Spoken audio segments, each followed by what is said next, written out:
I'm Kazz, Felix-Hawver. And my speech starts out with donuts. Because it had to be said. It was a huge part of my childhood and a huge part of why I came to church at all as a little kid. And then those sweet, sugary delights weren't as big of an incentive for a while. And I'll be honest, I lost my faith for quite a bit.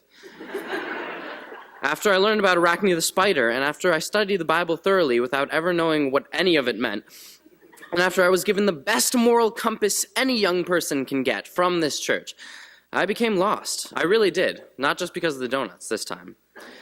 I found solace in things I never should have found solace in and became selfish. I went hardcore atheist.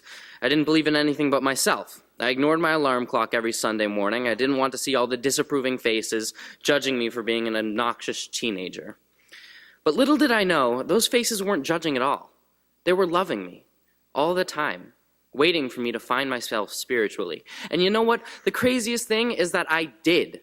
I found myself. I found God or love or the Spirit or nature or whatever the heck you want to call it. I found it. I found it here in this church. And I found that all these loving, supportive adults had been behind me, watching me grow and loving me all the time. And I remember the spark that really brought me back. It was, I was in the hospital, and I woke up to this blue room with these clouds in it, and because that's what all hospital rooms look like.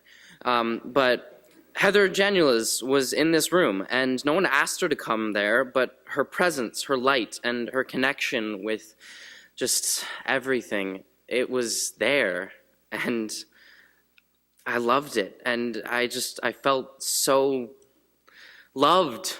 And that's what this whole church has been about for me. It's just been a constant stream, a river, like an ocean of love.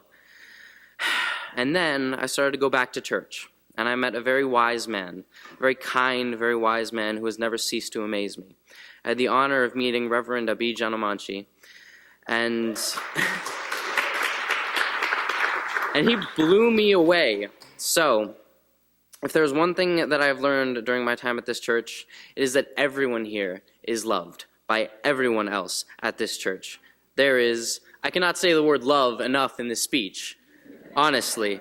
And if you fall on rocky times, your faith will always be there with you. Unitarian Universalism has made me the man I am today. It has given me the best moral compass any religion can give, and I know that I will go on to make mistakes in my life, but I know I will always do more good than bad. And the greatest thing is, I know I'll go to heaven, because I go there every Sunday.